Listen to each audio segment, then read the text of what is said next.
जय हिंद दोस्तों, स्वागत है आप सभी का फिर से एक नई वीडियो में। तो ये आज की इस वीडियो में हम लोग जीके का सीरीज को आगे बढ़ा रहे हैं, जिसमें हम लोग टॉप 20 क्वेश्चन देखने वाले हैं।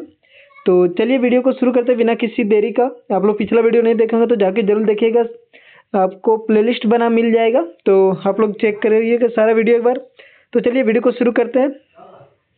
तो आज का जो पहला क्वेश्चन हमारा होने वाला है, क्वेश्चन को देखने से पहले आप लोग एक कॉपी और पेन लेके बैठ जाइए। और क्या करना है आप लोग को, जो हर वीडियो में हम लोग करते हैं, क्या करते हैं, क्वेश्चन का आंसर आप लोग को कॉपी में लिखना होता है। पहला का जो होगा ए बी सी डी, और अगर सही होगा तो सही और गलत होगा तो गलत करना रहता है, ठीक है। और टोटल का स्कोर जो आपका लास्ट में बनता है वो आपको कमेंट करना है, ठीक है। तो चलिए क्वेश्चन को हम लोग देखते हैं। सबसे पहले क्या है पहला क्वेश्चन, ऋग्वेद में ऐसे कितने मंत्र हैं जिनमें अप्रामाणिक वालिखीय भजन शामिल है। Option A 1549, option B 1028, option C 760 और ऑप्शन डी 1875। तो इसका राइट आंसर ऑप्शन बी हो जाएगा 1028, यानी कि 1028, ठीक है। अब आप लोग एक चीज देखिएगा, आप लोग पढ़ेंगे ऋग्वेद में कितने सूक्त होते हैं, तो सूक्त कितने होते हैं, 1028 सूक्त होते हैं, ठीक है। तो चलिए आप यहाँ सूक्त और मंत्र में क्या अंतर है वो हम लोग देख लेते हैं एक बार, ठीक है। तो देखिए सूक्त क्या होता है, सूक्त का अर्थ होता है सुंदर रीति से कहा गया वचन या स्तुति, ठीक है। यह कई मंत्रों का समूह होता है, यानी कि मंत्रों को समूह को सूक्त कहते हैं, ठीक है। यानी एक मंत्र बराबर कई मंत्रों का समूह, संग्रह, वही समूह संग्रह एक।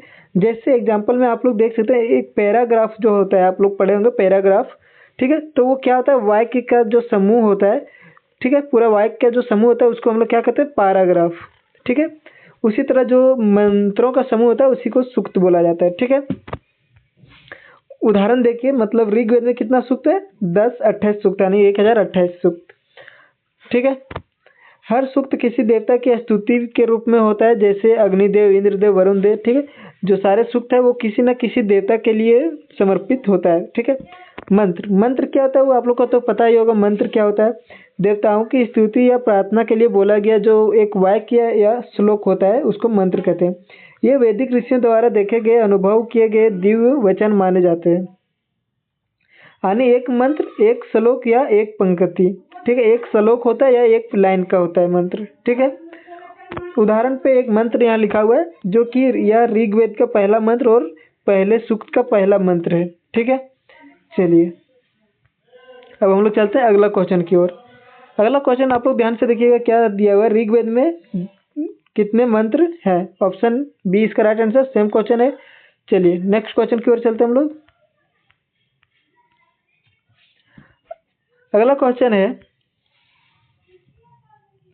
क्या क्वेश्चन, वेदों का इनमें से कौन सा जटिल शब्दों के अर्थ एवं व्याख्या के लिए प्रसिद्ध है, ठीक है। तो इसका ऑप्शन देख लीजिए क्या क्या है। ऑप्शन ए कल्प, ऑप्शन बी छंद, ऑप्शन सी व्याकरण और ऑप्शन डी निरुक्त। तो जो है इसका राइट आंसर हो जाएगा ऑप्शन डी, क्या चीज, निरुक्त। यानी कि वेदों के अंग को वेदांग कहते हैं, ठीक है। वेदों के अंग को वेदांग कहते हैं।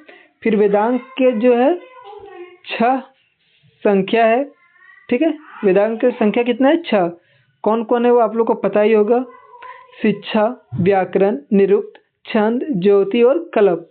इनमें से वेदों का अंग निरुक्त जो है, ठीक है, सबसे जटिल होता है, यानी कि कठिन होता है। चलिए नेक्स्ट क्वेश्चन की ओर चलते हैं हम लोग।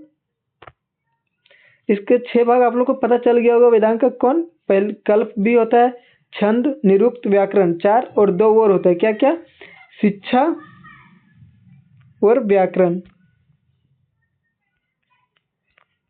ठीक है। और इनमें से जो सबसे जटिल होता है वो कौन होता है, तो ऑप्शन डी निरुक्त होता है। चलिए नेक्स्ट क्वेश्चन की ओर हम लोग चलते हैं।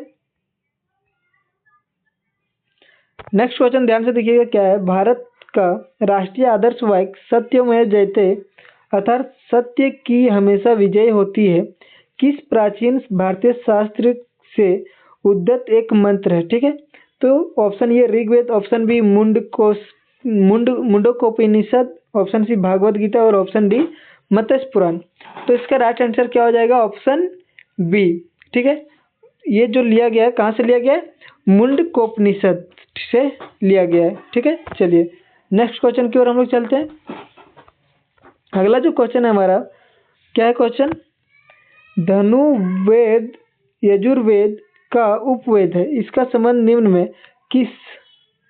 में से किससे है? चिकित्सा से, वास्तुकला से, कला एवं संगीत से, युद्ध कौशल से। तो इसका राइट आंसर क्या हो जाएगा? ऑप्शन डी, युद्ध कौशल से। ठीक है, चलिए नेक्स्ट क्वेश्चन की ओर हम लोग चलते हैं। Question number 66। ठीक है, चलिए ये जो क्वेश्चन है, अधिकतर क्वेश्चन आपको प्रीवियस ईयर का पूछा हुआ क्वेश्चन है और हमेशा ये सब क्वेश्चन रिपीटेड होते हैं। ठीक है, तो जरूर इसको ध्यान से देखिएगा वीडियो को और क्वेश्चन को याद भी रखिएगा ताकि आपके एग्जाम में आपको डाउट ना हो और आप आसानी से आप टिक करके आ सकते हैं। ठीक है, चलिए नेक्स्ट क्वेश्चन की ओर चलते हैं। क्या निम्न में से किस वेद में संगीत से संबंधित ज्ञान संग्रहित है? Option A Rigveda, option B Atharvaveda, option C Samaveda और ऑप्शन डी क्या है? यजुर्वेद। तो इसका राइट आंसर क्या हो जाएगा? ऑप्शन सी, सामवेद जो है वो संगीत का संबंधित है और इसमें संगीत का जो है संग्रहित रखा गया है। ठीक है, चलिए साम का अर्थ भी क्या होता है पता है? साम का अर्थ जो होता है वो गान होता है, गान मतलब गाना। ठीक है, साम का अर्थ गान होता है। चलिए नेक्स्ट क्वेश्चन की ओर हम लोग चलते हैं। क्वेश्चन नंबर 67 क्या है? वेदों को इंडो आर्यन सभ्यता का सर्वप्रथम साहित्यिक अभिलेख माना जाता है। इनमें शामिल 4 वेदों के नाम ऋग्वेद, सामवेद, यजुर्वेद और इसका राइट आंसर तो आप लोग कमेंट कर दीजिए। ठीक है, 67 का राइट आंसर आप लोग कमेंट कीजिए। चलिए नेक्स्ट क्वेश्चन की ओर हम लोग चलते हैं। अगला क्वेश्चन है, मुंडक उपनिषद किससे संबंधित है? ठीक है, option A Samaveda, option B Atharvaveda, option C Yajurveda और ऑप्शन डी ऋग्वेद। तो इसका राइट आंसर क्या हो जाएगा? ऑप्शन बी, अथर्ववेद से संबंधित है। ठीक है, मुंडक उपनिषद अथर्ववेद की शौनकीय शाखा का उपनिषद है। ठीक है, इस उपनिषद में 3 मुंडक है। ठीक है, और प्रत्येक मुंडक के 2-2 खंड है तथा कुल 64 मंत्र है इसमें। ठीक है, चलिए नेक्स्ट क्वेश्चन की ओर हम लोग चलते हैं। एक चीज और, यहीं से आप लोग हम लोग पीछे भी देखें, क्या यहीं से लिया गया है सत्यमेव जयते। कहाँ से? मुंडकोपनिषद से। तो वहीं का ये जो मुंडकोपनिषद से ही है। ठीक है, उसी का भाग है। चलिए नेक्स्ट क्वेश्चन की ओर हम लोग चलते हैं। क्वेश्चन नंबर 69 क्या है? भारत की वैदिक काल की अवधि कब से कब तक चली थी? ठीक है, तो इसका राइट आंसर आप लोग को बताना है कौन सा हो जाएगा। ऑप्शन ए 1500 से 500, ऑप्शन बी 336 से 323, ऑप्शन सी 3000 से 2600 और ऑप्शन डी 550 से 323 BC। ठीक है, चलिए इसका राइट आंसर क्या हो जाएगा? ऑप्शन ये हो जाएगा 1500 से 500 BC। ठीक है, चलिए नेक्स्ट क्वेश्चन की ओर हम लोग चलते हैं। अगला जो क्वेश्चन है हमारा, निम्नलिखित में से कौन सा वेद जादुई अनुष्ठानों और वशीकरण के बारे में बताता है? ठीक है, option A Atharvaveda, option B Samaveda, option D Rigveda, option C Rigveda, option D Yajurveda. तो इसका राइट आंसर ऑप्शन ए हो जाएगा अथर्ववेद। ठीक है, तो अथर्ववेद जो है इसको ब्रह्म वेद भी कहा जाता है, अर्थात ऋषि के नाम पर इस वेद का नाम अथर्ववेद पड़ा था। ठीक है, इस वेद की रचना सबसे बाद में हुई। इसमें 20 अध्याय, 731 सूक्त एवं 5987 मंत्र है। ठीक है, चलिए इसको एक बार मैं लिख देता हूँ। क्या अथर्ववेद का नाम जो है ब्रह्मवेद भी था, लेकिन ऋषि के नाम से इसका नाम अथर्ववेद पड़ा। ठीक है, इस वेद का रचना जो है सबसे बाद में हुई थी और इसमें कितने 20 अध्याय हैं। ठीक है, 20 अध्याय, इसके अलावा कितना 731 या 730 731 या 730 सूक्त है। ठीक है, इसके अलावा मंत्र कितने हैं?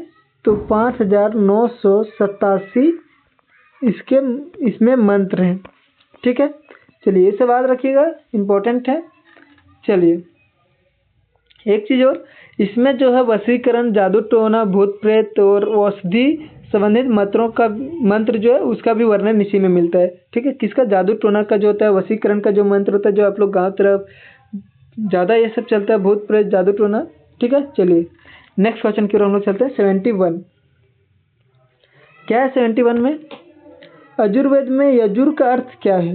ऑप्शन ए जीवन, ऑप्शन बी प्रकृति, ऑप्शन सी बलिदान और ऑप्शन डी सत्य। तो इसका राइट आंसर ऑप्शन सी हो जाएगा। यजुर का मतलब होता है बलिदान। ठीक है, यजुर्वेद में यजुर का अर्थ बलिदान है। यजुर्वेद जो है हिंदू धर्म का एक महत्वपूर्ण श्रुति धर्म ग्रंथ है। इसमें यज्ञ एवं बलि की प्रक्रिया के बारे में बताया गया है। ठीक है, चलिए नेक्स्ट क्वेश्चन की ओर हम लोग चलते हैं। क्वेश्चन नंबर 72 क्या है क्वेश्चन? जरा ध्यान से देखिएगा। निम्नलिखित में किस वेद में बीमारियों का उपचार दिया गया? Option A Yajur, option B Rig, option C Sama, option D Atharva. तो बताइए किस वेद में दिया जा सकता है बीमारियों का उपचार? अभी हम लोग पीछे पढ़े, इसमें जो है अथर्ववेद में बीमारियों के उपचार के बारे में बताया गया है। ठीक है, ऑप्शन डी इसका राइट आंसर हो जाएगा। ठीक है, अथर्ववेद में मनुष्य के एक समान विचारों एवं अंधविश्वासों का भी वर्णन मिला है और इसमें विविध विषयों से संबंधित मंत्र तथा रोग निवारण, राजभक्ति, विवाह तथा परिणय गीतों का जो है क्या बोलते हैं संग्रह मिला है। ठीक है, यह अथर्व ऋषि द्वारा रचित है। कौन ऋषि? अभी हम लोग पीछे पढ़े थे, ये ऋषि के नाम पे पढ़ा है तो वहाँ हम नहीं बताया, लेकिन यहाँ देख लीजिए, यहाँ क्या है? अथर्व ऋषि। इसी के नाम पर इस वेद का नाम क्या पड़ा है? अथर्व ऋषि, यानी कि अथर्ववेद। ठीक है, चलिए नेक्स्ट क्वेश्चन की ओर हम लोग चलते हैं। क्वेश्चन नंबर 73 क्या है क्वेश्चन? निम्नलिखित में से किस उपनिषद में वसुदेव कुटुंबकम शब्द का उल्लेख किया गया है?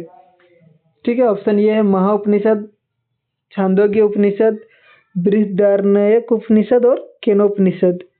तो इसका राइट आंसर ऑप्शन ये हो जाएगा महाउपनिषद में जो है वसुदेव कुटुंबकम, इसका मतलब है पूरा दुनिया ही हमारा परिवार है। ठीक है,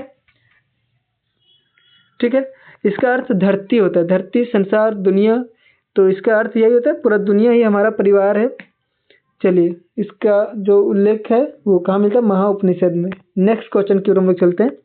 क्वेश्चन नंबर 74 क्वेश्चन नंबर 74 क्या है? उपनिषद में से उपनिषद मुख्य माना जाए। अच्छा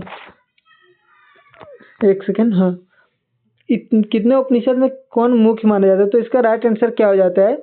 ऑप्शन ये 108 उपनिषद में से 11 उपनिषद मुख्य माने जाते हैं। ठीक है, 108 में से 11 जो है मुख्य माने जाते हैं। ऑप्शन ये इसका राइट आंसर हो जाएगा। चलिए नेक्स्ट क्वेश्चन की ओर हम लोग चलते हैं। क्वेश्चन नंबर 75 सबसे पुराना उपनिषद ईसा उपनिषद, मांडुक्य उपनिषद, केना उपनिषद और छांदोग्य उपनिषद, इनमें से सबसे पुराना क्या है? तो इसका ऑप्शन डी हो जाएगा राइट आंसर, छांदोग्य उपनिषद। ठीक है, चलिए नेक्स्ट क्वेश्चन की ओर हम लोग बढ़ते हैं। क्या है? प्रारंभिक भारतीय दार्शनिक के अनुसार प्रत्येक वस्तु 10 मूल तत्वों से बनी है। तो ऑप्शन डी 5, जो प्रत्येक वस्तु है 5 मूल तत्वों से बनी है। ठीक है, ये भारतीय दार्शनिक के अनुसार। ठीक है, कौन कौन है वो 5 तत्व बताइए? तो आकाश, वायु, अग्नि और दो कौन कौन है? तो जल और पृथ्वी। ठीक है, ये जो है 5 महाभूत माने गए हैं जिससे सृष्टि का प्रत्येक पदार्थ बना है। ठीक है, इनसे बने पदार्थ जड़ होते हैं। सजीव बनने के लिए इनको आत्मा चाहिए और आत्मा को वैदिक साहित्य में पुरुष कहा जाता है। ठीक है, सांख्य दर्शन में प्रकृति इनकी पंचभूतों से बना माना गया है। ठीक है, सांख्य दर्शन में जो है इसकी प्रकृति इन्हीं 5 भूतों से बना हुआ माना गया है। चलिए नेक्स्ट क्वेश्चन की ओर हम लोग चलेंगे। ठीक है, नेक्स्ट क्वेश्चन क्या है, कठोपनिषद में नचिकेता नामक एक किशोर और देवता के बीच हुई बातचीत दर्ज है। ठीक है, निम्नलिखित में कौन सा देवता है? तो आप लोग इस कहानी सुनी होंगे कि नचिकेता और यम यम यानी कि यमराज के बीच जो बातचीत हुआ है, ठीक है, वो देखिए क्या है, कठोपनिषद में नचिकेता है। ठीक है, नचिकेता नामक एक बच्चा था और यम के बीच जो है वार्तालाप हुई थी। तो यहाँ आंसर ऑप्शन ये हो जाएगा यमराज। ठीक है, चलिए ये क्वेश्चन कभी इस तरह भी दे देगा कि नचिकेता ना जो है और यम का जो बातचीत है वो किस उपनिषद में, तो यहाँ ऑप्शन ये रहेगा कठोपनिषद, इसका राइट आंसर होगा उस टाइम। ठीक है, चलिए अगला क्वेश्चन की ओर अब हम लोग चलते हैं। अब हम लोग आ चुके हैं इधर, क्या है क्वेश्चन देखिए, निम्नलिखित विकल्पों में से गलत जोड़ी का चयन करें। चंद्रगुप्त मौर्य, मतलब मौर्य वंश का संस्थापक कौन है? चंद्रगुप्त। गुप्त वंश का बिंबिसार, चोल वंश का राजा राज और कुषाण वंश का कनिष्क। तो कौन सा गलत है? तो ऑप्शन बी हो जाएगा गलत है, जो बिंबिसार, ये हर्यक वंश का था। ठीक है, और गुप्त वंश का कौन था संस्थापक होगा, आप लोग कमेंट कर दीजिए। चलिए नेक्स्ट क्वेश्चन की ओर हम लोग चलते हैं। क्वेश्चन नंबर 77, बिंबिसार का शासक था। बिंबिसार कहाँ का शासक था? तो बिंबिसार कहाँ का शासक था, आप लोग बताइए। ठीक है, बिंबिसार जो है मगध का शासक था। ठीक है, बिंबिसार बिंदुसार बिंबिसार, ठीक है, दोनों अलग है, मगध। चलिए नेक्स्ट क्वेश्चन की ओर चलते हैं। अच्छा, यहाँ बिंबिसार है। ठीक है, ये बिंदुसार नहीं बिंबिसार है। चलिए नेक्स्ट क्वेश्चन की ओर हम लोग चलते हैं, और ये जो है आखिरी क्वेश्चन होने वाली है। वीडियो अच्छी लगी हो तो लाइक करें, कमेंट करें और दोस्तों के साथ शेयर जरूर कीजिएगा, और आपका कितना स्कोर बना है वो भी कमेंट जरूर कीजिएगा। ठीक है, तो चलिए लास्ट क्वेश्चन हम लोग देख लेते हैं। क्या है, निम्नलिखित में से कौन सी मगध साम्राज्य की जो राजधानी थी? Option A Vaishali, option B Rajgir, option C Ujjain और ऑप्शन डी कौशाम्बी। तो इसका राइट आंसर क्या हो जाएगा? Option B. ठीक है, मगध की राजधानी राजगीर। ठीक है, 16 महाजनपद में एक महाजनपद था मगध। ठीक है, ये हम लोग अगली वीडियो में देखेंगे कि 16 महाजनपद कौन कौन थे। ठीक है, चलिए मिलते हैं अगली वीडियो में, तब तक के लिए बाय एंड टेक केयर। जय हिंद, जय भारत।